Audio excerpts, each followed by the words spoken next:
Smoking causes cancer. Smoking kills. புகைப்பிடித்தல் புற்றுநோயை உண்டாக்கும் மற்றும் உயிரை கொல்லும். Consumption of alcohol is injurious to health. மது அருந்துதல் உடல்நலத்திற்கு கேடு. Subscriber Real Life Incident inspired by subscribers. இந்த சந்தாதாரர்களின் உண்மை சம்பவம் உங்களால் உருவாக்கப்பட்டவை.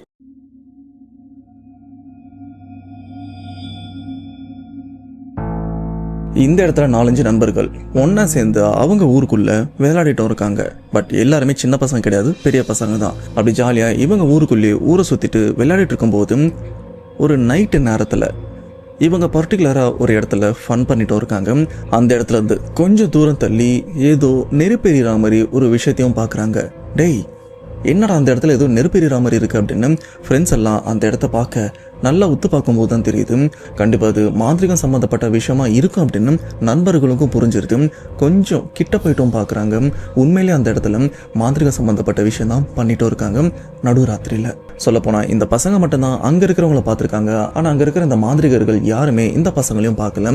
அன்னைக்கு நைட்டு எந்த பிரச்சனையுமே இல்லை. பசங்களும் சேஃபாக வீட்டுக்கும் போயிட்டாங்க. அப்படி வீட்டுக்கு போன பசங்க அடுத்த நாள் அந்த இடத்துக்கும் வராங்க. அதாவது அந்த மாந்திரிகம்லாம் பண்ணாங்கல்ல, அங்கேயும் வராங்க. அங்கே வந்து உண்மையிலே இங்கே என்னதான் பண்ணாங்க அப்படின்னு வேடிக்கை பார்க்கறதுக்காக. ஆனால் இதுதான் இவங்க வாழ்க்கையிலே பண்ண ஒரு பெரிய தப்பாக இருக்கு. ஏன்னா அந்த ஒரு பிரச்சனை ஸ்டில் இப்போ இந்த வீடியோ பார்க்குறீங்களே இப்போ வரைக்கும் அவங்கள பின் தொடர்ந்துட்டு தான் இருக்கு. கடந்த 2-2.5 வருஷமா இந்த பிரச்சனையில மாட்டிட்டு ஈஸ்வரன் அப்படின்ற ஒரு வெளியில வராம தவிச்சிட்டும் இருக்காரு.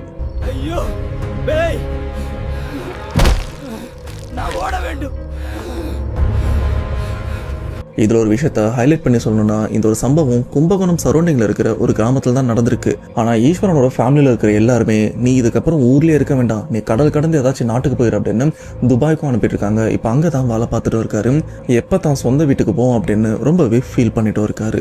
அப்படி ஈஸ்வரன் இவருக்கு என்னாச்சு, இவரு கூட சம்மந்தப்பட்ட மற்ற நண்பர்களுக்கு என்னாச்சு அப்படின்னு ஒரு விறுவிறுப்பான சுவாரஸ்யமான சம்பவத்தை பற்றி தான் இன்னைக்கு நாம தெளிவாக பார்க்க போகிறோம். ஆனால் அதுக்கு முன்னாடி இந்த மாதிரி பேய் சம்பவம் உங்கள் லைஃப்பில் நடந்திருக்கா? அப்படி நடந்ததுன்னா அதை நீங்கள் ஷேர் பண்ணணும்னு நினைச்சீங்கன்னா டிஸ்பிளேல தெரியுற வாட்ஸ்அப் நம்பருக்கு உங்க லைஃப்ல நடந்த அந்த பேய் சம்பவத்தை ஒரு வாய்ஸ் நோட்டா எனக்கு நீங்க ஷேர் பண்ணுங்க. அப்படி ஷேர் பண்ணது உண்மை சம்பவம் உண்மையிலே தெரியுங்க அந்த கண்டிப்பா நம்ம சேனல்ல போஸ்ட் பண்றேன். ஸோ பேசாம வீடியோல போலாம். நீங்க நம்ம சேனல் புதுசுல மறக்காம சேனல் சப்ஸ்கிரைப் பண்ணுங்க, பெல் பட்டன் கிளிக் பண்ணுங்க. இப்ப நம்ம வீடியோல போலாம்.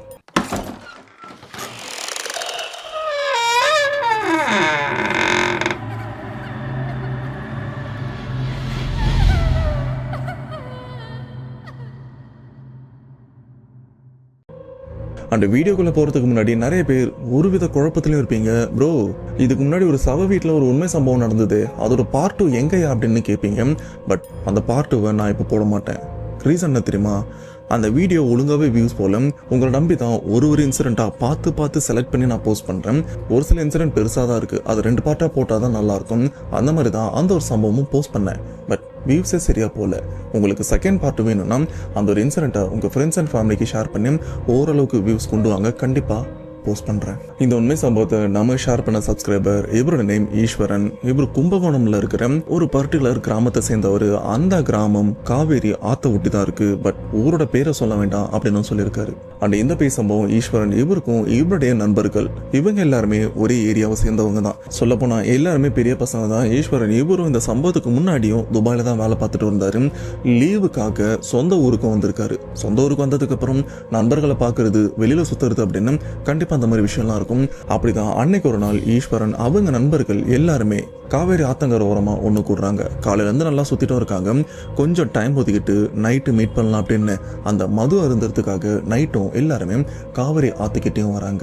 அப்படி அந்த ஆத்தங்கர ஓரமா உட்காரத்துக்கு நிறைய இடங்களும் இருந்துட்டு இருக்கு. அதுல ஒரு சில இடத்த கொஞ்சம் சுத்தப்படுத்திட்டு பசங்க எல்லாருமே சுத்து போட்டு உட்காடுறாங்க. அவங்க எடுத்துட்டு வந்த சாப்பாடா இருக்கட்டும், மதுவா இருக்கட்டும், எல்லாத்தையுமே அந்த இடத்துல வச்சு இவங்க எல்லாருமே என்ஜாய் பண்ணிட்டும் இருக்காங்க. இப்படி டைம் போயிட்டும் இருக்கு. நடுராத்திரியும் வருது. அப்படி இவங்களுக்குள்ள பேசிட்டே இருக்கும்போது சரி, அவங்க உட்காந்துட்டு இருக்கிற இடத்துல இருந்து கொஞ்சம் தள்ளி ஏதோ நெருப்பெறிகிற மாதிரி ஒரு விஷயத்தையும் நண்பர்கள் பார்க்குறாங்க. இப்படி கொஞ்சம் எந்திரிச்சு நின்று அங்கே என்ன பண்ணுறாங்க அப்படின்னு எட்டி பார்த்தா தூரத்தில் சில ஆட்கள்லாம் இருந்துட்டு இருக்காங்க. இதை பசங்க ஃபர்ஸ்ட் பார்க்கும்போது, டேய், நம்மள மாதிரி அங்கே ஆட்கள் கொஞ்சம் நெருப்பை கொளுத்திட்டு அந்த கதகதப்பில் நம்மள மாதிரியா அந்த இடத்துல மது அருந்துட்டு இருப்பாங்கடா, எதுக்கு அவங்கள தொந்தரவு பண்ற, வா உட்கார அப்படின்னு சொல்ல. ஆனால் ஈஸ்வரன் இவரும் இல்லடா, அங்கே வேற ஏதோ பண்ற மாதிரி இருக்கு, ஏதோ இந்த மாந்திரிகம் மாதிரி இருக்கு, பட் சரியா தெரியல, மேபி நீ சொல்கிற மாதிரியும் இருக்கலாம், நான் சொல்கிற மாதிரியும் இருக்கலாம், எதுக்கு வம்பு, நம்ம வேலையை பார்க்கலாம் அப்படின்னு சொல்லிட்டு பசங்க எல்லாருமே அன்னைக்கு நைட்டு அங்கேயே என்ஜாய் பண்ணுறாங்க. இதெல்லாம் முடிச்சுட்டு அன்னைக்கு நைட்டே அந்த இடத்த விட்டும் கிளம்பி வீட்டுக்கும் போயிடுறாங்க. சொல்லப்போனால் அந்த இடத்துல எந்த பிரச்சனையுமே இல்லாமல் சுமூகமாக அந்த இரவும் முடிஞ்சிருது. இப்படி அடுத்த நாளும் வருது. அடுத்த நாள் வந்ததுக்கப்புறம் மறுபடியும் அவங்க நண்பர்கள் எல்லாருமே காலையில் ஒன்று சேர்றாங்க. ஒன்று சேரும்போது டே இன்னைக்கு என்ன பண்ணலாம், ஆமாம் காவேரி ஆத்தங்கரை ஓரமாக மீனெல்லாம் நிறைய இருக்குல்ல, பேசாமல் நம்ம மீன் பிடிச்சா என்ன, உங்ககிட்ட தான் தூண்டில் இருக்குல்ல, நீ தூண்டில் எடுத்துருவா அப்படின்னு தூண்டில் புழு அப்படின்னு எல்லாத்தையுமே ரெடி பண்ணிடுறாங்க போயிட்டு மீன் பிடிக்கிறதுக்காக.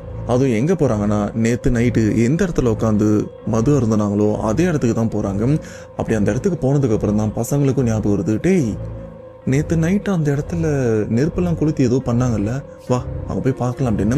இப்போ பசங்க எல்லாருமே இந்த இடத்த விட்டு அப்படியே கொஞ்சம் கொஞ்சமாக நகர்ந்து நேற்று நைட்டு பார்த்த அந்த இடத்துக்கும் போகிறாங்க. அங்கே போய் பார்த்தா டேய் நேற்று நைட்டு இங்கே யாருமே உட்காந்து குடிக்கலடா, நான் நினச்சது கரெக்டு தான், இந்த இடத்துல ஏதோ மாந்திரிகம் சம்மந்தப்பட்ட விஷயம்லாம் பண்ணியிருக்காங்க பாரு, சிகப்பு கலர் புடவை இருக்குது, வளையல் இருக்குது, குங்குமம் இருக்குது, அண்டு கோழி அறுத்துருக்காங்க, அதை சுற்றி நிறைய பொருளாக இருக்குது. ஆமாம் அது என்னது, ஏதோ ஒரு 3 பானை இருக்குது, பானையை மூடியும் வச்சுருக்காங்க, இதெல்லாம் எதுக்கு பண்ணியிருக்காங்க அப்படின்னு ஈஸ்வரன் மற்ற ஃப்ரெண்ட்ஸ் எல்லாருமே அந்த விஷயத்த விசித்திரமாக பார்க்குறாங்க. அப்போ நண்பர்களில் ஒருத்தர் சொல்கிறாரு, டேய் தயவு செஞ்சு இந்த ஒரு விஷயத்தெல்லாம் தொடாத, ஏதோ பிரச்சனை மாதிரி தெரியுது, நம்ம இங்கே இருக்க வேண்டாம், இந்த இடத்த விட்டு கிளம்பிடலாம், வேற வேணா போயிடலாம் அப்படின்னு நண்பர்கள்லாம் சொன்னதுக்கப்புறம் இப்போ ஈஸ்வரனாக இருக்கட்டும் மற்ற ஃப்ரெண்ட்ஸ் எல்லாருமே அதை எதுவுமே நோண்டாமல் அப்படி அந்த இடத்த கடந்து மீன் எங்கே அதிகமாக இருக்கும் அந்த இடத்துக்கும் போகலான்னு அப்படி போகிறாங்க. ஈஸ்வரன் என்ன பண்ணுறாருன்னா கரெக்டாக அந்த மாந்திரிகளும் பண்ணாங்களே அந்த இடத்த அப்படி தாண்டும் போது எக்ஸாக்டாக அந்த இடத்துக்கு ஒரு 2 அடி பக்கத்தில் கொஞ்சம் சருகலாக இடமும் இருக்கும்.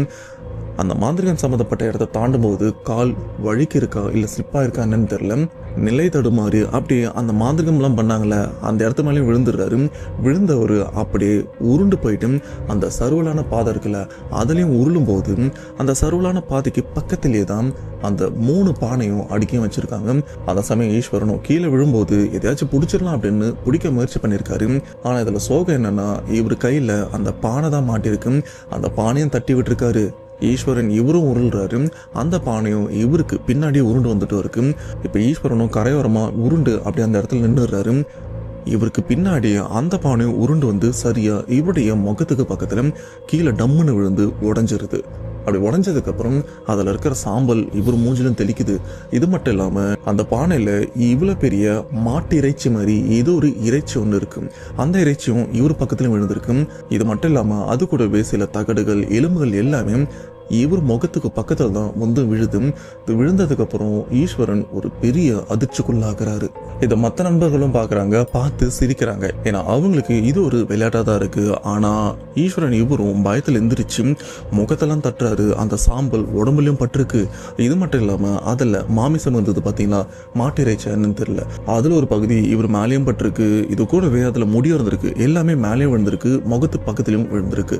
உடனே எந்திரிச்சு எல்லாத்தையுமே தட்டிட்டு அப்படி ஒரு விதமான நடுக்கத்தோட அந்த இடத்தையும் பார்க்குறாரு. அப்போ ஈஸ்வரன் யோசிச்ச விஷயம், ஐயோ தெரியாதரமா எதனா கலப்பி விட்டுட்டோமா, ஏன்னா அது மாந்திரிகம் சம்மந்தப்பட்ட விஷயமா இருக்கு, இது எல்லாத்தையுமே துணி போட்டு மூடி வச்சிருக்காங்க, ஆனால் நம்ம தெரியாதனமாக உடைச்சிட்டுமே எதனா ஆகுமா அப்படின்னு பயத்துலையும் இருக்காரு. இதில் ஒரு விஷயம் சொல்லணும்னா ஈஸ்வரன் நம்ம சேனலில் ஒரு 3 வருஷத்துக்கு முன்னாடியே சப்ஸ்கிரைப் பண்ணி நிறைய உண்மை சம்பவங்கள்லாம் பார்த்துருக்காரு.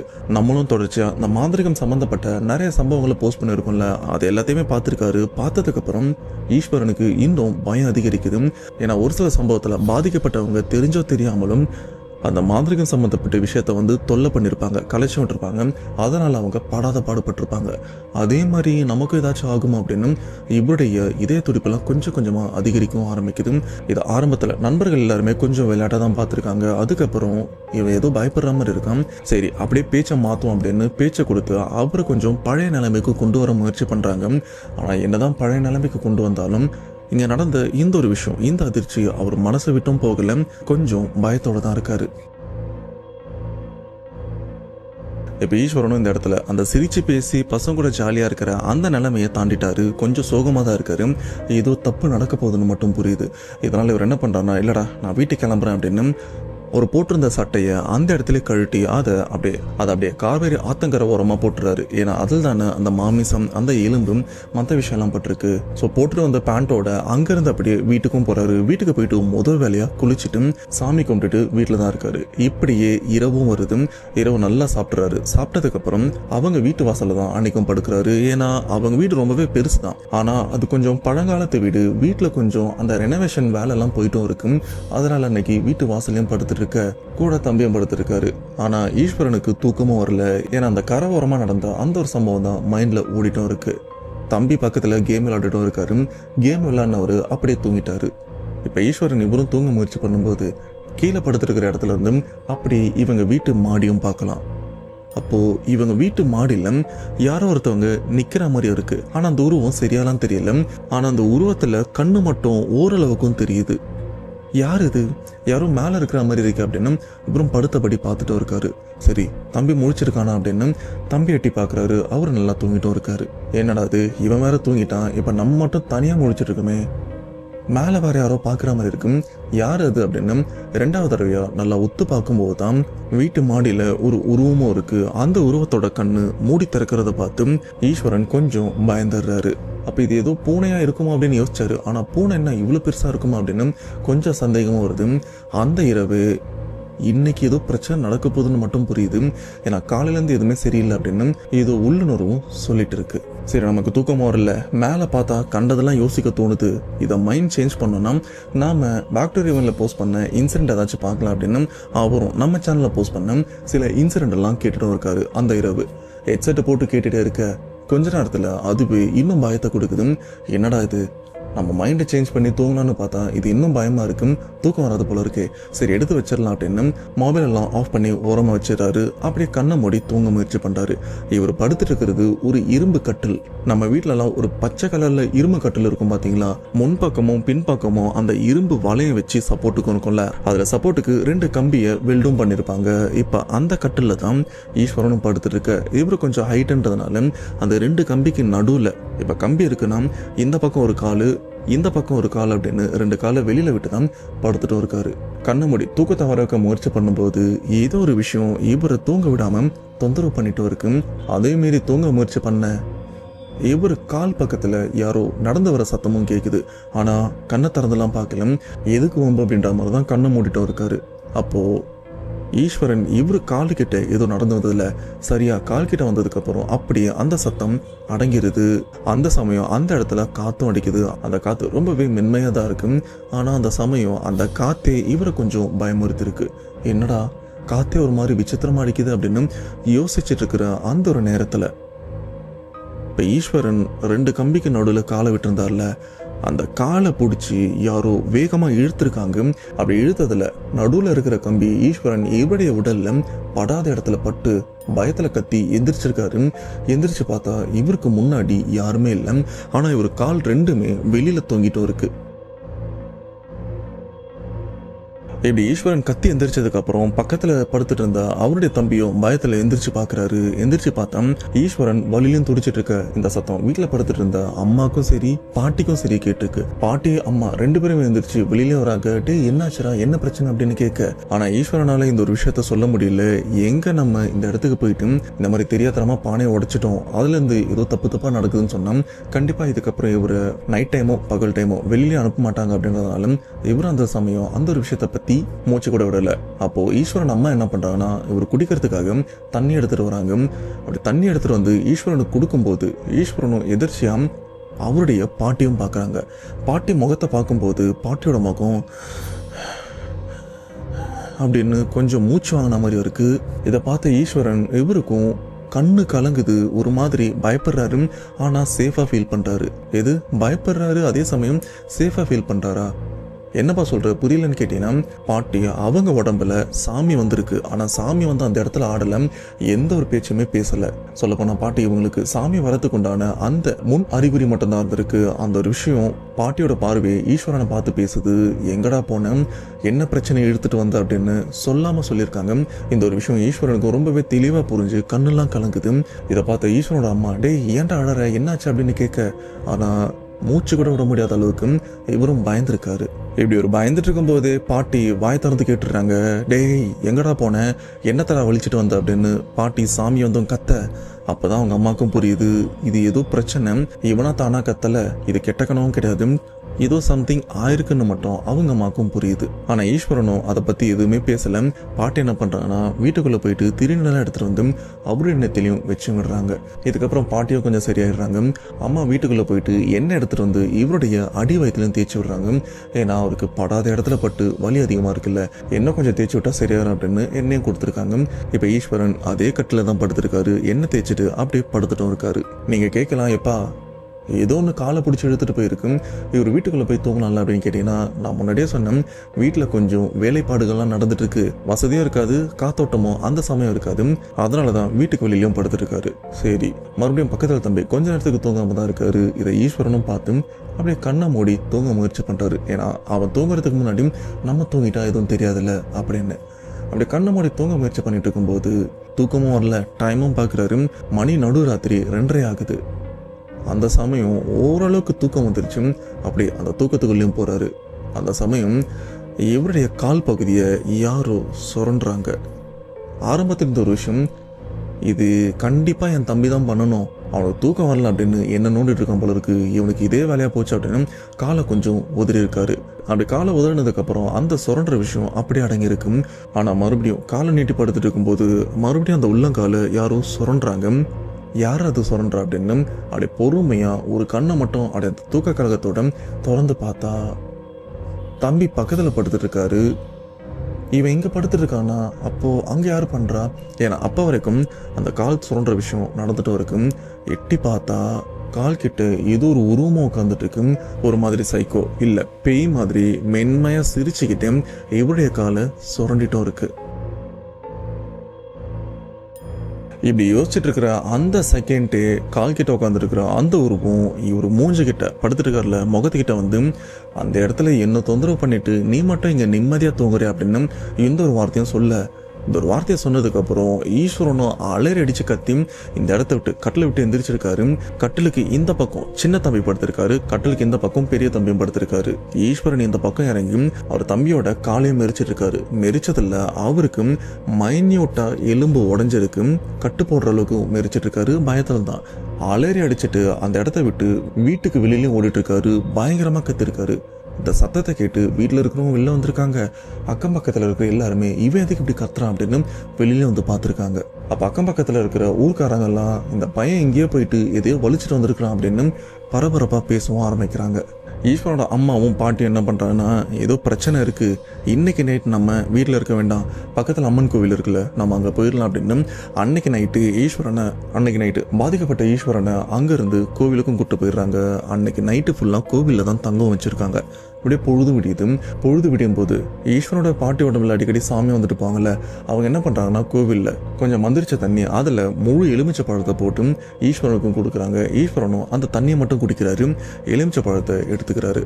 அப்போது ஈஸ்வரனோட அம்மா கேட்குறாங்க, டேய் நைட்டு என்ன பார்த்த, என்ன பிரச்சனை, ஏதா இருந்தாலும் மறைக்காம உண்மையை சொல்லு, நீ சொல்றதை வச்சுதான் இந்த பிரச்சனைல இருந்து உன்னை நாங்க வெளியில கொண்டு வர முடியுமா, என்ன பண்றது அப்படின்னு அடுத்து பண்ண வேண்டிய விஷயம் என்னன்னு தெரியும், தயவு செஞ்சு எங்க போன, என்ன பண்ணிட்டு வந்தோம், நீ இப்பெல்லாம் ஃப்ரெண்ட்ஸு கூட போயிட்டு நைட்டு தான் வீட்டுக்கும் வர, தயவு செஞ்சு எங்க போன, என்ன பிரச்சனை இழுத்துட்டு வந்தேன்னு மட்டும் சொல்லு அப்படின்னு ஈஸ்வரனை கேட்க. ஆனா இவரும் கொஞ்சம் பயத்தில் தான் இருக்காரு. அப்ப அம்மாவும் கேட்கறாங்க, தம்பி நீ ஏதோ ஒரு விஷயத்த பார்த்துருக்க, அது நம்ம வீட்டு வாசல்ல தான் இருந்திருக்கு, தயவு செஞ்சு என்னன்னு சொல்லு அப்படின்னு அம்மாவும் கேட்க. அப்ப பாட்டியும் சொல்றாங்க, டேய் நீ பார்த்ததை நானும் பார்த்தேன், மரியாதையை எங்க போன என்ன பண்ணன்னு ஒழுங்கா சொல்லிடு அப்படின்னு பாட்டி மிரட்ட. அப்பதான் ஈஸ்வரனும் அந்த ஆத்தங்கரை ஓரம் போயிட்டு பசங்க கூட மீன் பிடிக்க தான் போயிருப்பாரு. அந்த இடத்துல மாந்திரிகம் சம்பந்தப்பட்ட விஷயத்த தொந்தரவு பண்ண வேண்டாம் அப்படின்னு தான் நகர்ந்து போயிருப்பாங்க. ஆனா இவருடைய விதியா என்னன்னு தெரியல, கால் தடுமாறி கீழே விழுந்து பானை இழுத்து உடஞ்சிருக்கும். அண்ட் அதில் மாந்திரிகம் சம்மந்தப்பட்ட எல்லா விஷயமும் இவரு மேலதான் விழுந்திருக்கும், முகத்திலையும் பட்டிருக்கும். இந்த ஒரு விஷயத்த பத்தி பாட்டிக்கிட்டையும் சொல்ல பாட்டியும் கொஞ்சம் பதறாங்க. இப்போ பாட்டியும் அங்கே இருக்கிற பூசாரி கிட்ட நடந்த விஷயத்த சொல்லி நல்லா மந்திரிச்சு விடுங்க, எந்த பிரச்சனையும் வரக்கூடாது அப்படின்னு மந்திரிக்கவும் சொல்கிறாங்க. அதுக்கேற்ற மாதிரி அந்த பூசாரியும் நல்லா மந்திரிக்கிறாரு. மந்திரிச்சது மட்டும் இல்லாமல் இன்னைக்கு நைட்டு நீங்கள் குடும்பத்தோட இங்கே தங்குங்க, இதுக்கப்புறம் எந்த பிரச்சனையுமே இருக்காது, நாளையிலேருந்து நீங்கள் உங்கள் வேலையை பார்க்கலாம் அப்படின்னு சொன்னதுக்கப்புறம் அன்னைக்கு நைட்டு மந்திரிச்சதுக்கப்புறம் கோவிலில் தான் தங்குறாங்க. அடுத்த நாள் எந்த பிரச்சனையுமே இல்லை. இதுக்கு அடுத்தடுத்த நாளில் ஈஸ்வரனோட தம்பி, இரண்டாவது தம்பி இருக்கார்ல, அவருக்கும் துபாயில் வேலை கிடைக்குது. அவரும் கிளம்பி துபாய்க்கும் போயிடுறாரு. அந்த சமயம் ஈஸ்வரன் அவங்க அம்மா வீட்டில் வேலை பார்த்துட்டு இருக்கும்போது கால் தடுமாறி கீழே விழுந்துடுறாங்க. விழுந்ததில் அவங்களுடைய மூட்டு பகுதி நழுவிருது. அவங்களால நடக்க கூட முடியல. ஸ்கேன் எடுத்து என்னன்னு பார்த்தா தான் சரி பண்ண முடியும், அந்த அளவுக்கு அடியும் பட்டிருக்கு. இப்போ ஈஸ்வரன் என்ன பண்ணுறாருன்னா வண்டி எடுத்துட்டு அம்மாவை கூட்டிட்டு ஹாஸ்பிட்டலுக்கும் போகிறாங்க. ஹாஸ்பிட்டல் போயிட்டு ஸ்கேன் ரிப்போர்ட் எல்லாத்தையுமே எடுத்து முடிக்கிறாங்க. ஆனால் ஸ்கேன் ரிப்போர்ட் வந்து மாடியில் இருக்கிற ஒரு ரூமில் தான் போயிட்டு கலெக்ட் பண்ண வேண்டியிருக்கு. இப்போ ஈஸ்வரன் இந்த ஹாஸ்பிட்டலோட மாடியில் போயிட்டு அந்த ஸ்கேன் ரிப்போர்ட்டை வாங்கலாம் அப்படின்னு மேலேயும் போகிறாரு. அந்த ஸ்கேன் ரிப்போர்ட் ரூம் கிட்ட இருந்து கொஞ்சம் தள்ளி வெயிட் பண்ணிட்டு இருக்காரு. ஏன்னா கொஞ்சம் லேட் ஆகும்பா, வெயிட் பண்ண அப்படின்னு சொல்லியிருக்காங்க. இவரும் தள்ளி நின்று அந்த ரிப்போர்ட்காக வெயிட் பண்ணிட்டு இருக்க. அப்போது ஈஸ்வரன் இவர் நிற்கிறாருல, இங்கேருந்து கொஞ்சம் தள்ளி ஒரு நர்ஸும் இருக்காங்க. திடீர்னு அந்த நர்ஸு ஈஸ்வரனை பார்த்து தம்பி தம்பி இங்கே வா இங்கே வா அப்படின்னு ரொம்பவே பதட்டமாக பயத்தோட ஈஸ்வரனை கூப்பிட. ஆனால் இவருக்கும் ஒன்றும் புரியல, நம்மளையா கூப்பிடுறாங்க அப்படின்னு சுற்றி பார்க்குறாரு. ஆனால் அவர் தான் அந்த இடத்துல இருக்காரு. அந்த நர்ஸாக்காவும் தம்பி உன்னதான்ப்பா இங்கே வா இங்கே வா, அங்கே நிற்காத இங்கே வா அப்படின்னு ரொம்பவே பரபரப்பாக பதட்டமாக கூப்பிட ஈஸ்வரனுக்கும் ஒன்றும் புரியாமல் அந்த நர்ஸ் அவங்கள நோக்கியும் கிட்டேயும் போகிறாரு. கிட்ட போனதுக்கப்புறம் ஆல்மோஸ்ட் ஈஸ்வரனை வந்து திட்டிருப்பாங்க. தம்பி இவ்வளோ தூரம் இங்கே வான்னு சொல்கிறேனே, உனக்கு புரியாதா? அந்த இடத்துல நின்று அப்படி முடிச்சிட்டு இருக்கேன், இந்நேரம் நீ பிரச்சனை மாட்டிருப்ப அப்படின்னு அந்த நர்ஸும் சொல்ல. பிரச்சனையா? புரியலக்கா, என்ன பிரச்சனை அப்படின்னு ஈஸ்வரன் கேட்கும்போது தான், டே தம்பி கொஞ்சம் பின்னாடி திரும்பி பாடுறா அப்படின்னு சொல்ல ஈஸ்வரனும் என்ன இருக்கு அப்படின்னு திரும்பி பார்த்தா ஈஸ்வரன் ஒரு இடத்துல நின்னார்ல, அங்கேருந்து ஒரு 10 அடி பின்னாடி ஏதோ ஒரு உருவமும் நிற்குது. யார் அது அங்கே நிற்கிறா அப்படின்னு இவரும் உத்து பார்க்குறாரு. உத்து பார்த்ததுக்கு அப்புறம் தான் தெரியுது அது மனுஷங்க கிடையாது, ஒரு பேய். அதுலேயும் வயசான தோற்றத்தில், தலையில் சுத்தமாக முடியல, வழுக்கையான மாதிரி இருக்கு. ஆனால் அந்த வழுக்க தலையில் வந்து 1-2 முடி இருந்தால் அப்படி இருக்கும். அந்த மாதிரி தான் அந்த உருவத்தோட தோற்றமும் இருக்குது. அது ஒரு பெண், அதுவும் வயசான பெண் தான். பார்க்கறதுக்கே ரொம்பவே கோரமாகவும் இருக்காங்க. அண்ட் அந்த உருவம் ஈஸ்வரன் இவர் தான் பார்த்துட்டு இருக்கு. இவர் பக்கத்தில் இருக்கிற அந்த நர்ஸை கூட பார்க்கல, இவர் தான் ஒரு மாதிரி கொலவேரியோட பார்த்துட்டு இருக்கு. அப்போ தான் இவருக்கே புரியுது, இந்த உருவம் அன்னைக்கு நம்ம வீட்டில் காலை சுரண்டும் போது பார்த்தோமே அந்த உருவம் தானே அப்படின்னு. அப்போ தான் அவருக்கே புரிய வருது. அப்போ அந்த வயசான உருவம் கால்லாம் உடஞ்சிருக்கு, கையெல்லாம் உடஞ்சிருக்கு. அந்த உடஞ்ச கால் உடஞ்ச கையோட ஈஸ்வரன் இவரை நோக்கி ஓடியும் வருது. அப்படி அந்த ஓடி வர அந்த ஒரு விஷயம் பார்க்கறதுக்கு அந்த அளவுக்கு பயங்கரமாக, சொல்லப்போனால் இல்லைன்னு சொல்லல, அந்த மாதிரி ஒரு ஃபீலை கொடுத்துருக்கு. ஓடி வந்து ஈஸ்வரன் இவருடைய சட்டையும் பிடிச்சிருக்கு. இந்த இடத்துல ஈஸ்வரன் அந்த உருவம் ஓடி வரும்போது கூட இது ஏதோ வயசான பாட்டி ட்ரீட்மெண்ட்டுக்காக தான் வந்திருக்காங்க அப்படின்னு இவர் நினச்சாரு. ஆனால் கிட்ட வந்ததுக்கு அப்புறம் தான் தெரியுது வயசான பாட்டி தான், ஆனால் இது பேய் அப்படின்னு. இப்போ பக்கத்தில் இருந்த நர்ஸ் அவங்க கையில் இருக்கிற ரிப்போர்ட்டெல்லாம் போட்டுட்டு அலறிட்டு இந்த இடத்த விட்டும் ஓடுறாங்க. ஈஸ்வரனுக்கு என்ன பண்ணுறதுன்னு தெரியல. அந்த உருவம் இவரை கீழே தள்ளி இவரையும் பயங்கரமாக தாக்க ஆரம்பிக்குது. இப்படியே விட்டா கண்டிப்பாக நம்ம உயிர் காலி அப்படின்னு இப்போ ஈஸ்வரன் என்ன பண்ணுறாருனா அந்த தாக்குதல்லேருந்து அப்படியே தப்பிச்சு ஃபஸ்ட்டு ஃப்ளோர்லேருந்து கீழே எகிரியும் குதிச்சிடுறாரு. ஏன்னா கீழே குதிச்சா மிஞ்சி போனால் கை கால் லைட்டாக உடையறதுக்கு வாய்ப்பு இருக்கும், ஆனால் உயிர் இருக்கும். இதையிட்ட மாட்டிட்டேவன் சாவறதுன்னு தான் கீழே குதிச்சிட்டாரு. ஆனால் கீழே விழுந்தா அந்த அதிர்ச்சியில் கால் கொஞ்சம் பிடிச்சிருக்கு, மற்றபடி பெருசாக எந்த அடியும் இல்லை. இப்படி கீழே விழுந்ததுக்கப்புறம் கிரவுண்ட் ஃப்ளோரில் டிரைவர்ஸு மற்ற எல்லாருமே பேஷண்ட்ஸ்குள்ளலாம் வந்திருப்பாங்களா, அவங்க ஹாஸ்பிட்டல் வெளில தான் இருக்காங்க. ஐயோ யாரும் விழுந்துட்டாங்க அப்படின்னு ஓடி வந்து, தம்பி என்னாச்சுப்பா, ஒன்றாவல, அவன் எதுக்கு மேலேருந்து கீழே விழுந்தா என்னாச்சு அப்படின்னு கேட்க ஈஸ்வரன் எந்திரிச்சு நிற்கிறாரு. எந்திரிச்சு நின்று அந்த மாடியை பார்க்குறாரு. ஆனால் அந்த இடத்துல அந்த உருவம் எட்டிலாம் பார்க்கல, எங்கே போச்சுன்னு தெரில. இப்படி கீழே விழுந்தது தெரிஞ்சு கிரவுண்ட் ஃப்ளோரில் இருக்கிற ஈஸ்வரனோட அம்மா அவங்களால எந்திரிச்சு நடக்க கூட முடியாது. ஆனால் பையன் இந்த மாதிரி கீழே விழுந்துட்டான் அப்படின்னு விஷயத்தை அவங்க பார்த்து தாங்கி அழுதுகிட்டே ஈஸ்வரன்கிட்டையும் வராங்க. வந்து என்னாச்சுப்பா என்னாச்சு அப்படின்னு கேட்க ஈஸ்வரனும் அவங்க அம்மா கிட்ட நடந்த விஷயத்தையும் சொல்லியிருக்காங்க. இதுக்கப்புறம் 2 பேருமே ஹாஸ்பிட்டல்ல இருந்து வீட்டுக்கும் போயிட்டு இருக்காங்க. சொல்லப்போனால் இதுக்கப்புறம் எந்த விஷயமும் நடக்கல. பகல்லையும் சரி நைட்டும் சரி எந்த விஷயமும் நடக்காமல் சாதாரணமாக தான் போயிட்டும் இருக்குது. ஆனால் இருந்தாலும் அவங்க அம்மாவுக்கு சின்ன பயம் இருக்குது. இப்போதைக்கு எந்த பிரச்சனையுமே இல்லை, ஆனால் மறுபடியும் ஏதாச்சும் பிரச்சனை வந்துச்சுன்னா இவன் வேறு இன்னும் கொஞ்ச நாளில் வேலைக்கு துபாய்க்கு போயிடுவான், அங்கே ஏதாச்சும் பிரச்சனை வந்துருமோ அப்படின்னு ஒரு பயமும் இருக்குது. அதனால் அம்மா என்ன பண்ணுறாங்கன்னா ஈஸ்வர் இவரை வேற ஒரு கோவிலுக்கும் கூப்பிட்டு போகிறாங்க. அந்த கோவிலில் 2 நாள் தங்கி நல்லா மந்திரிச்சு எந்த பிரச்சனையுமே இல்லாத அளவுக்கு சில விஷயங்கள்லாம் பண்ணி தான் வீட்டுக்கும் கூட்டிகிட்டும் வராங்க. சொல்லப்போனால் அந்த சம்பவத்துக்கு அப்புறம் எந்த பிரச்சனையுமே இல்லாமல் ரொம்பவே நிம்மதியாக தான் இருக்காரு. அதுக்கப்புறம் மறுபடியும் துபாய்க்கும் கிளம்புறாரு. எந்த பிரச்சனையுமே இல்லாமல் துபாயில் ரொம்பவே சந்தோஷமாக தான் வேலை பார்த்துட்டு இருக்காரு. என்னப்பா சம்பவம் வரா, இதுக்கப்புறம் எந்த பிரச்சனையுமே இல்லையான்னு கேட்டீங்கன்னா, உண்மையை சொல்லப்போனால் பிரச்சனை இல்லை.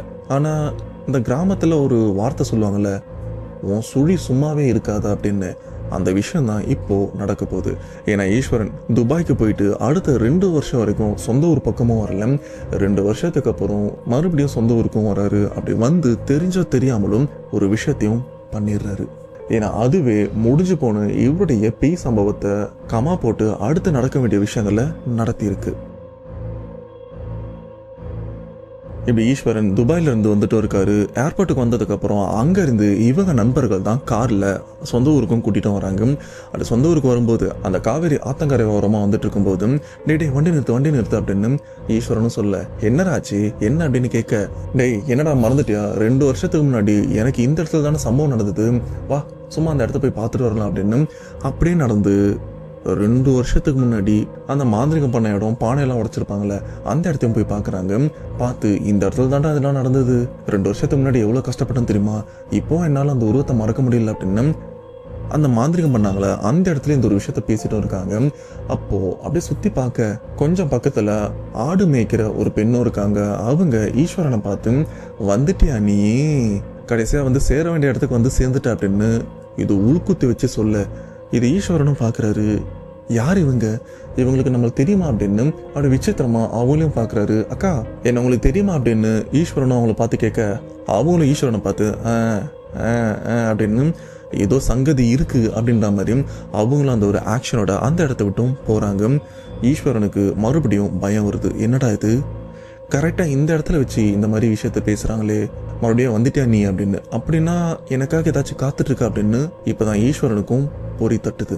அண்ட் இவர் ஊர்லேருந்து எதுக்கு வீட்டுக்கு வந்திருக்காருன்னா, 2 வருஷத்துக்கு முன்னாடி அவங்க பழைய வீட்டை பெரிய வீட்டை வந்து இந்த வேலைப்பாடுகள் ரெனோவேஷன் ஒர்க்லாம் போயிட்டு இருக்குன்னு சொன்னல, அதெல்லாம் பண்ணி கொஞ்சம் கட்ட வேண்டிய விஷயங்கள்லாம் முடிஞ்சிருக்கு.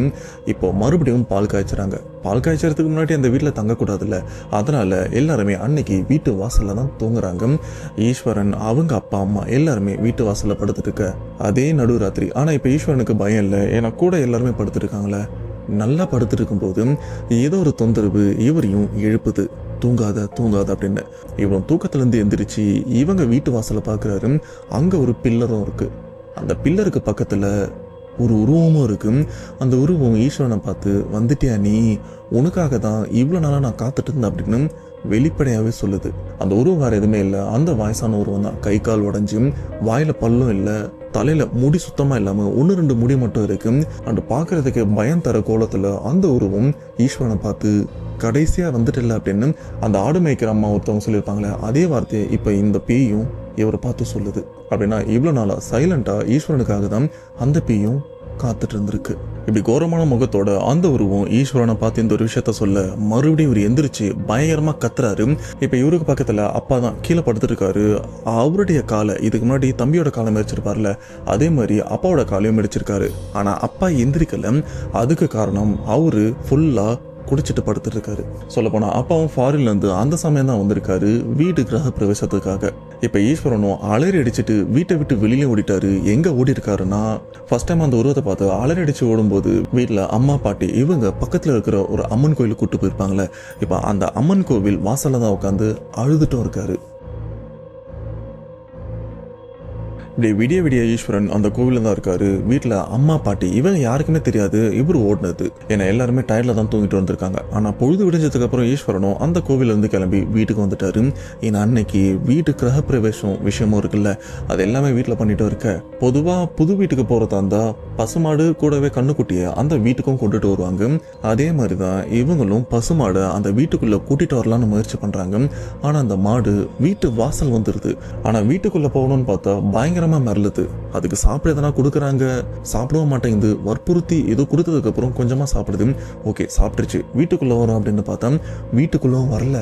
சொல்ல போனா இங்க இருக்கிறவங்கலாம் லைட்டாடி முட்டி தள்ளிட்டு இந்த வீட்டை விட்டும் வெளியில ஓடி இருக்கு.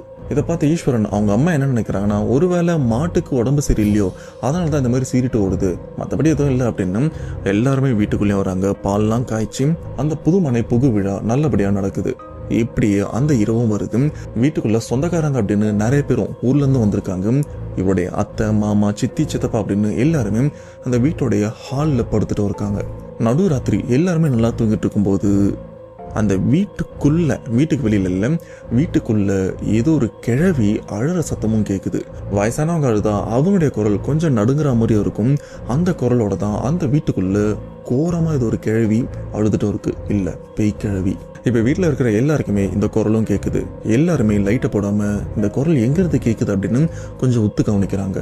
இதுலையும் ஈஸ்வரன் அவங்க அப்பா எந்திரிச்சு, இரு நான் போயிட்டு லைட்டை போடுறேன் அப்படின்னு போய் லைட்டை போட போகிறாரு. அப்போ பாட்டி என்ன சொல்றான்னா, டே அதெல்லாம் லைட்டு போடாத, வந்து படு அப்படின்னு சொல்ல அப்பாவும் லைட்டை போடாம சைலண்டா வந்து படுத்துடுறாரு. அப்ப பாட்டி அந்த இடத்துல, ஏய் யாரு நீ, எதுக்கு நீங்க வந்திருக்க, எதுக்கு என் பேரனை இவ்வளவு தொந்தரவு பண்ற அப்படின்னு அசிங்கமா திட்டவும் ஆரம்பிக்கிறாங்க. இப்படி பாட்டி அசிங்கமா திட்ட அங்க எதிர்க்க இருக்கிற அந்த பேய் கிழவி பயங்கரமா அழுதுட்டும் இருக்கு. அப்ப ஈஸ்வரன் இவரும் எந்திரிச்சு, ஐயோ அது வீட்டுக்குள்ள வந்துருச்சு அப்படின்னு பயத்தோட இருக்க. அப்போ அவர் யோசிச்ச விஷயம் என்ன தெரியுமா, நம்ம சேனல்ல போஸ்ட் பண்ண உண்மை சம்பவங்கள்லாம் நிறைய கேட்டிருக்காரு. அப்ப அந்த சம்பவத்தை கேட்கும் போதெல்லாம் அவரும் யோசிச்சிருக்காரு, என்னடா பேய பார்த்துருக்காங்க, என் கையில மொபைல் இல்லையா, அதை வீடியோ எடுத்துடக்கூடாது அப்படின்னு அவரும் கிண்டலா யோசிச்சிருக்காரு. ஆனா அவருக்கு ஒரு பேய் சம்பவம் நடக்கும்போது தான் பக்கத்துல மொபைல் இருக்கு, ஆனா எடுத்து ரெக்கார்ட் பண்ண கூட உடம்பு ஒத்துழைக்கல, அந்த அளவுக்கு உதறிட்டும் இருக்கு. இதைத்தான் நான் நிறைய தடவை சொல்லியிருக்கேன், பேயை பார்க்கும்போது நமக்கு அந்த அளவுக்கு தைரியம் வராது, எடுத்து அதை ரெக்கார்ட் பண்ணி மற்றவங்களுக்கு காட்டணும் அப்படின்னு. அதே மீறி ஒரு சில பேர் ரெக்கார்ட் பண்ணுவாங்க, அவங்களுக்கு மன தைரியம் ரொம்பவே அதிகமாக இருக்கும். பட் 95% பயந்தவங்களாக தான் இருப்பாங்க, இன்க்ளூடிங் என்னையும் சேர்த்து தான் சொல்கிறேன். ஆனால் என்னைக்காச்சும் ஒரு நாள் நானும் கிடைச்சா ஃபோட்டோவோ வீடியோவோ எடுக்க முயற்சி பண்ணுறேன். இப்படி பாட்டி திட்டிகிட்டே இருக்கும்போது ஈஸ்வர் இவங்க வீட்டு ஹாலில் பெரிய ஆண்ட்ராய்டு டிவியும் மாட்டியிருக்காரு. அது துபாயிலேருந்து வரும்போது தான் அந்த டிவியும் வாங்கிட்டு வந்திருக்காரு. அந்த டிவி நல்லா பெருசாக தான் இருக்குது. ஆனால் நல்லா இருந்த அந்த டிவியை அந்த பேய் தூரத்துல இருந்து ஒரு சொம்ப தூக்கி அடிச்சு அந்த டிவியோட டிஸ்பிளேவை சுக்குநூறா நொறுக்கிட்டும் இருக்கு. இதுக்கப்புறம் அந்த டிவியை ரெடி கூட பண்ண முடியாது. இப்ப பாட்டி கோவப்பட்டு பயங்கரமா திட்டுறாங்க, ஏய் நீ என்ன பண்ணணும்னு நினைக்கிற, எதுக்கு இங்க வந்த அப்படின்னு பயங்கரமா திட்ட. அப்போ ஆப்போசிட்ல அந்த பேய் கிழவியும் பதிலுக்கு பேசவும் ஆரம்பிக்குது, அவரை நான் விட மாட்டேன், அவரை நான் கண்டிப்பா கொன்னே தீருவேன் அப்படின்னு. இவ பாட்டி ஒன்று கத்தி என்ன பண்றாங்கன்னா, எந்திரிச்சு பூஜை ரூமுக்கும் போறாங்க.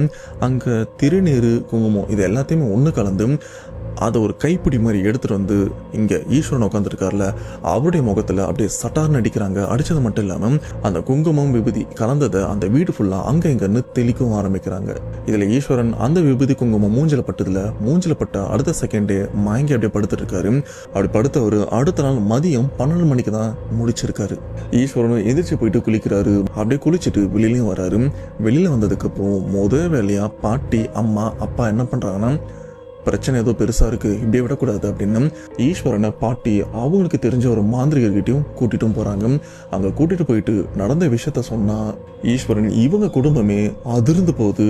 ஏன்னா அன்னைக்கு 2 வருஷத்துக்கு முன்னாடி ஈஸ்வரன் அந்த ஆத்தங்கர ஓரமா ஒரு பானையை தெரியாதனமா கால் தடு மாதிரி அதை பிடிக்கிறன்னு உடைச்சிருப்பார்ல, அதுல இருந்து கூட ஏதோ மாட்டிறைச்சி மாதிரி இவர் மேலேயும் பட்டிருக்கும் கீழே விழுந்திருக்கும். அது உண்மையிலேயே மாட்டிறைச்சி கிடையாது, அது மனித மாமிசம். அந்த மனிதனுடைய மாமிசத்தை பயன்படுத்தி அதுல இந்த சூனியம் ஏவல் இந்த மாதிரி விஷயத்தெல்லாம் பண்ணி அதை எல்லாத்தையுமே தான் அந்த பானையிலையும் போட்டு கட்டி வச்சிருந்திருக்காங்க.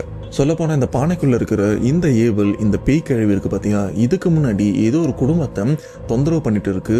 அங்க சில பலிகள் எல்லாம் வாங்கியிருக்கு. அதனால பாதிக்கப்பட்ட அந்த குடும்பம் ஒரு மாந்திரிகரை பிடிச்சி இந்த பேய் கிழவை அடைச்சி இந்த பானைக்குள்ள அந்த மாமிசம் சில விஷயங்கள்லாம் பண்ணி அடைச்சி அந்த இடத்துலையும் வச்சுட்டு வந்திருக்காங்க. அதை தான் நம்ம ஈஸ்வரனும் தெரியாதனமா உடைச்சிட்டு இருக்காரு. இப்ப அந்த மாந்திரிகரும் ஈஸ்வரன் இவர் 2 நாள் அவங்க இடத்துல வச்சு சில மாந்திரிக பூஜைகள்லாம் பண்றாங்க. இதெல்லாம் பண்ணா இதை கொஞ்சம் சரி பண்ணலாம் அப்படின்னு. அதுக்கேற்ற மாதிரி அடுத்த 2 நாள் பரபரப்பா அந்த மாந்திரிக பூஜைலாம் நடக்குது. இதெல்லாம் முடிஞ்சதுக்கு அப்புறம் ஈஸ்வரனும் அவங்க வீட்டுக்கும் வராரு. வந்ததுக்கு அப்புறம் கொஞ்சம் ரிலீஃபா அமைதியாகவும் இருக்கு. ஆனா சரியா இந்த மாந்திரிகம் பூஜை நடந்த அடுத்த 2 நாள்ல இருந்து அந்த கிழவியோட உருவம் இவர் எங்க போனாலும் இவர் கண்ணுக்கும் தெரியுது. அந்த பேய் கிழவி இவரை பின்தொடர்ந்துட்டு வந்துட்டு இருக்கு. ஈஸ்வரன் இவங்களுக்கு விவசாய நிலமும் இருக்கு. அந்த சமயம் மாடுலாம் வாங்கியிருக்காங்க. அங்க அந்த மாட்டை கூட்டிட்டு போயிட்டு இருக்கும்போது மாடு கொஞ்சம் மரளுது. என்ன இவ்வளவு நேரம் சாதாரணமாக தான் இருந்தது, இப்ப என்ன மரளுது அப்படின்னு சுத்தி பார்த்துருக்காரு. கொஞ்சம் தள்ளி இருந்து அந்த பேய் கிழவி இவரை தான் பார்த்துட்டு இருக்கு. சான்ஸ் எப்ப கிடைக்கும், உன்னை நான் கொல்லுவேன் அப்படின்ட்டு. இப்ப ஈஸ்வரனும் இதை பத்தி இவங்க பாட்டி கிட்ட, பாட்டி அந்த உருவம் என் கண்ணுக்கு தெரிஞ்சிட்டே இருக்கு, என்னவா இருக்கும் அப்படின்னு கேட்க, அதெல்லாம் உனக்கு தேவையில்லாதது, நீ உன் வேலையை மட்டும் பாரு, மற்றதை நாங்கள் பார்த்துக்கிறோம் அப்படின்னு பாட்டியும் ஈஸ்வரனை கொஞ்சம் திட்டி விட்டுறாங்க. இப்போ ஈஸ்வரன் துபாயிலேருந்து வந்து அந்த லீவும் முடிய போகுது. இப்போ மறுபடியும் வேலைக்கு துபாய் போக வேண்டியிருக்கு. ஆனால் ஊருக்கு போகிறதுக்குள்ள இந்த பிரச்சனையை பற்றி பாட்டிக்கிட்டே கேட்கணும். அன்னைக்கு இந்த மாந்திரிகர் என்னதான் பண்ணாங்க அப்படின்னு பாட்டிக்கிட்டே கேட்க, அப்போ பாட்டி இன்னொரு ஷாக்கிங்கான விஷயத்தையும் சொல்கிறாங்க. எப்பா என்ன பண்ணியும் அந்த பேய் கிழவியும் உங்ககிட்ட இருந்து அவரால் துரத்தவும் முடியல. இதுக்கு முன்னாடி இருந்த மாந்திரிகன் இது பெரிய விஷயம் பண்ணி தான் இதெல்லாம் பண்ணியிருக்கான். ஆனால் நம்ம பார்த்த மாந்திரிகராலும் இந்த பேய் கிழவியை நிரந்தரமாக துரத்தவும் முடியல, நிரந்தரமாக அழிக்கவும் முடியல. அதனால அவர் என்ன பண்ணியிருக்காருன்னா, இந்த பேய்கிழவி உன்கிட்ட நெருங்காத அளவுக்கு உன்னை சுற்றி ஒரு பாதுகாப்பு கட்டும் கட்டியிருக்காங்க. அதனால தான் அந்த உருவம் உன் கண்ணுக்கும் தெரியுது. நீ எங்கே போனாலும் உன்னை பின்தொடர்ந்துட்டும் வருது. ஆனால் அதால் உன்னை நெருங்க முடியாது அப்படின்னு பாட்டி இருக்கிற விஷயத்த சொல்ல, இவ்வளோ நாள் ஈஸ்வரன் ஓரளவுக்கு பயத்தில் இருந்தார். இப்போது பயம் இன்னும் அதிகரிக்குது. ஏன்னா இந்த விஷயம் துபாய்க்கு போனாலும் கண்டினியூ ஆகல. வேலை ஒழுங்காக பார்க்க முடியலன்னா அங்கேருந்து அனுப்பி விட்டுருவாங்க. ஆனால் இப்போ பாட்டி ஒரு விஷயம் சொல்கிறாங்க, பேசாமல் நீ கடல் கடந்து ஊருக்கே போயிடு, அதாவது துபாய்க்கே போயிடு. அங்கே இருக்கிற வரைக்கும் உனக்கு எந்த பிரச்சனையும் இருக்காது. ஏன்னா இந்த பேயால் கடல் கடந்தெல்லாம் வர முடியாது.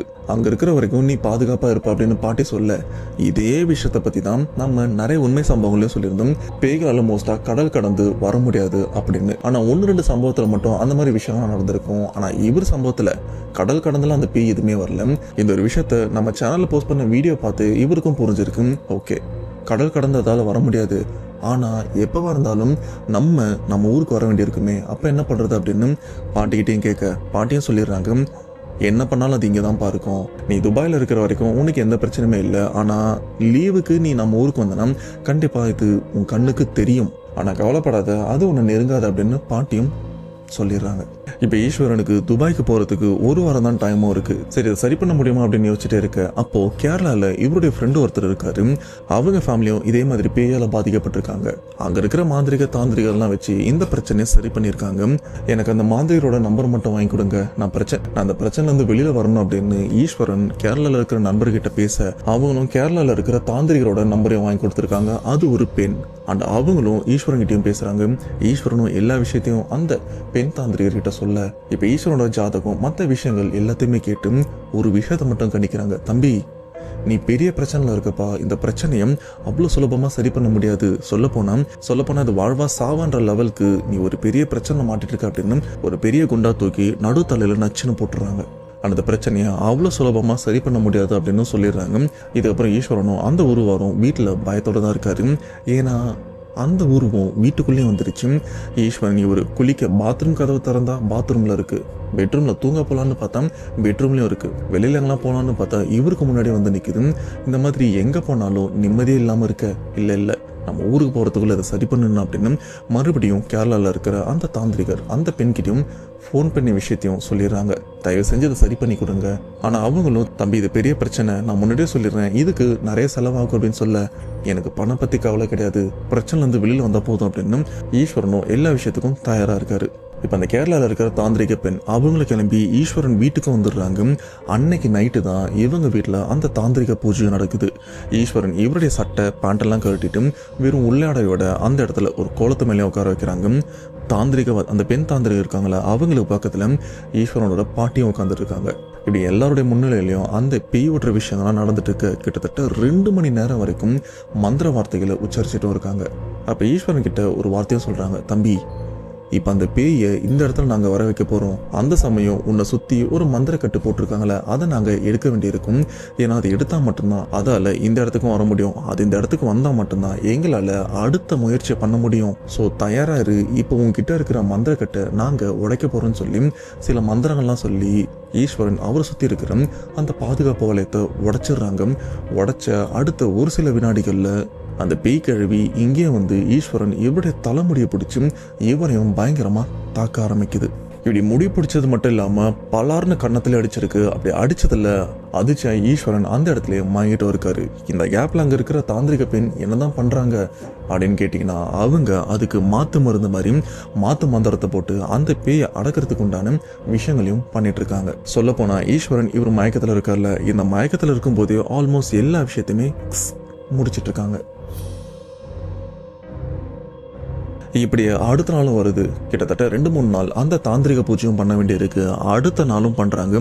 வீட்டில் சின்ன பசங்களாம் இருக்கக்கூடாது, எல்லாருமே வெளியில் அனுப்பிட்டாங்க. அதாவது பக்கத்து வீட்டுக்கு அனுப்பிட்டாங்க. பெரியவங்க மட்டும்தான் வீட்டில் இருக்கணும் அப்படின்னு. அந்த 2வது நாள் நைட்டு அந்த தாந்திரிக பூஜை நடந்துட்டு இருக்கு. இப்போ மறுபடியும் அந்த தாந்திரிக பெண் என்ன சொல்றாங்கன்னா, தம்பி இப்போ மறுபடியும் அந்த பேய் கிழவி இங்கேயும் வரும். அது எப்பவும் உன் மேலே கோவத்தில் தான் இருக்கு. ஏன்னா அதை அடைச்சி வச்ச அந்த ஒரு பானையை நீ தான் உடைச்சிருக்க. பொதுவாக பேய்களை யார் தொந்தரவு பண்றாங்களோ அவங்கள கண்டிப்பாக அது சும்மா விடாது. அதே விஷயம் தான் இங்கேயும் நடக்குது. ஆனால் இப்போ நீ பண்ண வேண்டிய விஷயம், இப்போ மறுபடியும் அந்த பேய் கிழவி இந்த இடத்துக்கும் வரும். அப்படி வரும்போது அந்த பேய் கிழவியை நீ நேருக்கு நேராக நீ பார்க்கணும். பயத்தில் ஒளியாத, கண்ணை மூடாத, கொஞ்சம் தைரியமாக இருந்து நேருக்கு நேராக பாரு. ஏன்னா நீ நேருக்கு நேராக பார்க்கும்போது தான் நான் தைரியமாக தான் இருக்கேன், உன்னால் என்ன எதுவுமே பண்ண முடியாது அப்படின்னு அந்த பேய் கிழவிக்கும் புரிய வரும். சொல்லப்போனால் இந்த ஒரு விஷயமே அதுக்கு கொஞ்சம் பலவீனமாகவும் மாறும். அதை பயன்படுத்தி நாங்கள் செய்ய வேண்டிய விஷயத்த செஞ்சிடறோம் அப்படின்னு அந்த தாந்திரிக பெண்ணும் சொல்கிறாங்க. இப்போ அதுக்கேற்ற மாதிரி அந்த பேய் கிழவியும் இவரு முன்னாடியே நிற்குது. ஈஸ்வரனும் பயத்தை கண்ட்ரோல் பண்ணிட்டு அதை நேருக்கு நேராக பார்க்குறாரு. நேருக்கு நேராக பார்க்கும்போது அந்த பேய் கிழவியும் அதோட கையை அப்படியே ஒரு தொண்டைக்கு எடுத்துட்டு இறுக்கமாக பிடிச்சி செவத்தா அப்படியே இறுக்கி வச்சு கொல்லவும் முயற்சி பண்ணிட்டு இருக்கு. ஆனால் அந்த உருவத்தை இப்போதான் வாழ்க்கையில் இவ்வளோ கிட்டக்க பார்க்குறாரு. தூரத்துலேருந்து பார்க்கும்போதே இல்லை, இப்போ கிட்ட இருந்து பார்க்கும்போது என்னதான் பண்ண முடியும். ஆனால் இருந்தாலும் ஈஸ்வரன் அந்த பயத்தை கண்ட்ரோல் பண்ணிட்டு எப்படியாச்சும் தைரியமாக இருக்க முயற்சி பண்ணுறாரு. ஆனால் முயற்சி பண்ணுறாரே தவிர தைரியமாக இருந்தாருன்னு கேட்டீங்கன்னா இல்லை. ஆனால் எப்படியோ கஷ்டப்பட்டு அந்த தாந்திரிக பெண் அந்த பேய் கிழவையை அடைச்சிடுறாங்க. அதே மாதிரி அந்த பானையில் அந்த பேய் கிழவையை அடைச்சி துணியை போட்டு மூடிடுறாங்க. இந்த ஒரு விஷயத்த ஈஸ்வரனும் நேராக பார்த்ததுக்கு அப்புறம் தான் பயம் கொஞ்சம் குறையுது. ஏன்னா ஃபைனலாக அதை அடைச்சிட்டாங்கல்ல. இப்போ அந்த கேரளாலேருந்து வந்த தாந்திரிக பெண் என்ன சொல்கிறாங்கன்னா, இதை நாங்கள் கேரளாவுக்கு எடுத்துகிட்டு போயிட்டு அந்த இடத்துல செய்ய வேண்டிய விஷயம்லாம் பண்ணி அங்கேயே அழிச்சிடுவோம். இதுக்கப்புறம் உங்களுக்கு எந்த பிரச்சனையுமே இருக்காது அப்படின்னு அந்த தாந்திரிக பூஜையை நிறைவு பண்ணிட்டு தான் இப்போ இவங்க வீட்டில் இருந்து கிளம்பி அவங்களும் கேரளாவுக்கும் போகிறாங்க. இப்போ இந்த கேப்லேயே அந்த ஒரு வாரம்லாம் முடிஞ்சிருதுல. ஈஸ்வரர் இவருக்கும் துபாய்க்கு போக வேண்டியிருக்கும். கிளம்பி துபாய்க்கும் நிம்மதியாக போயிடுறாரு. இதுக்கப்புறம் எந்த பிரச்சனையுமே இருக்காது. ஏன்னா அவங்களையும் தைரியமாக சொல்லிட்டாங்களே பிரச்சனை இல்லை அப்படின்னு. ஸோ அங்கேயும் வேலை பார்த்துட்டு இருக்காரு. சரி, ஊருக்கு ஒரு வாரமாக வேலை பார்த்துட்டு இருக்கோம், வீட்டுக்கு ஃபோன் பண்ணி பேசலாம் அப்படின்னு அவருடைய தம்பிக்கும் ஃபோன் பண்ணியிருக்காரு. சும்மா பேசிட்டே இருக்க அப்போ தம்பி ஒரு அதிர்ச்சியான விஷயமும் சொல்கிறாரு. அது என்னன்னா, டேய் ஒரு வாரத்துக்கு முன்னாடி உனக்கு பேய் ஓட்ட சடங்குலாம் பண்ணாங்கல்ல, கேரளாலேருந்து ஒரு லேடி வந்தாங்களே, அதை அடைச்சி எடுத்துகிட்டு போனாங்களே, உனக்கு ஒரு விஷயம் தெரியுமா, அவங்க இப்போ உயிரோடு இல்லை, இறந்துட்டாங்க அப்படின்னு. என்னடா சொல்கிற, நேற்று கூட அம்மா பாட்டி கால் பண்ண, யாருமே இதை பற்றி என்கிட்ட எதுவும் சொல்லலையே, ஆனால் நீ இப்படி சொல்கிற அப்படின்னு கேட்க, டேய் நீ இப்போ ஊரில் இல்லை, நீ துபாயில் இருந்துட்டு இருக்க, இந்த ஒரு விஷயத்தை பற்றி உன்ட்ட சொன்னால் பயந்துருன்னு தான் சொல்லலை, ஆனால் உண்மை இதுதான் தெரிஞ்சுக்க அப்படின்னு தம்பியும் போட்டு உடைச்சிடுறாரு. இப்போ ஃபோனை கட் பண்ணிட்டு ஈஸ்வர் கேரளாவில் ஒரு நண்பர் இருக்கார்ல, அவருக்கும் ஃபோன் பண்ணி, டேய் என்னடா இந்த மாதிரி சொல்கிறாங்க அப்படின்னு கேட்க, ஆமாண்டா இப்போ ரீசெண்டாக தான் இறந்து போனாங்க, என்னாச்சுன்னு தெரில, ஆனால் கடைசி அவனோட பிரச்சனை முடிச்சுட்டு வந்ததுக்கப்புறம் தான் இது மாதிரி நடந்திருக்கு, எனக்கு என்னவும் இதுக்கும் ஏதோ சம்மந்தம் இருக்குமோன்னு தோணுது, நீ இதுக்கோ கொஞ்சம் ஜாக்கிரதையா இரு அப்படின்னு அந்த நண்பரும் சொல்ல, அப்போ தான் ஈஸ்வருக்கும் புரியுது இந்த பிரச்சனை இன்னும் முடியல, ஏன் இது முடியவே முடியாது அப்படின்னு. இப்போ ஈஸ்வர் ஒரு விதமான மரண பயத்தோட தான் இருக்காரு. ஏன்னா இந்த ஒரு விஷயம் தெரிஞ்சதுக்கப்புறம் இப்போ வரைக்கும் ஈஸ்வர் தமிழ்நாட்டுக்கும் வரல. ஏன் அவங்க மேனேஜ்மெண்ட் ஹெச்ஆர்கிட்டலாம் பேசி, ஐயா தயவு செஞ்சு எனக்கு விசாவை கொஞ்சம் எக்ஸ்டெண்ட் பண்ணுங்க, இப்போதைக்கு நான் ஊருக்கு போகல, கொஞ்சம் சிச்சுவேஷன் சரியில்லை அப்படின்னு வர லீவெல்லாம் தடுத்து என்னைக்காச்சும் எடுத்துக்கலாம் அப்படின்னு தள்ளி போட்டு தான் இருக்காரு. இப்போவும் ஈஸ்வர் ஒரு விதமான மரண பயத்தோட தான் இருந்துட்டு இருக்காரு. ஆனால் விஸ்வா கவலைப்படாதீங்க, கூடிய சீக்கிரத்துலேருந்து இந்த பிரச்சனைலேருந்து நீங்கள் வெளியில் வந்துடுவீங்க. கண்டிப்பாக இந்த சம்பவத்தை நீங்கள் பார்ப்பீங்க. இப்போ உங்களுடைய மனநிலைமை எப்படி இருக்குன்னு கமெண்ட்டில் கொஞ்சம் விலாவரியாக டைப் பண்ணிங்கன்னா நம்ம சப்ஸ்கிரைபர்ஸ்லாம் பார்த்து மேபி உங்களுக்கு ஏதாச்சும் சொல்யூஷன் கொடுக்கறதுக்கும் வாய்ப்பு இருக்குது. ஸோ மறக்காமல் டைப் பண்ணிடுங்க. அவ்வளோதான், ஈஸ்வரன் நமக்கும் ஷேர் பண்ணியிருக்காரு. இதுக்கப்புறம் என்ன நடக்க போகுது அப்படின்னு தெரியல, பொறுத்திருந்து தான் பார்ப்போம். அவ்வளோதான் மக்களே, சம்பவம் ஓவர். கண்டிப்பாக இந்த சம்பவம் உங்களுக்கு பிடிச்சிருக்குன்னு நம்புகிறேன். இந்த சம்பவம் எப்படி இருக்குன்னு மறக்காமல் உங்களுடைய கருத்தை கமெண்ட் பாக்ஸில் டைப் பண்ணுங்க.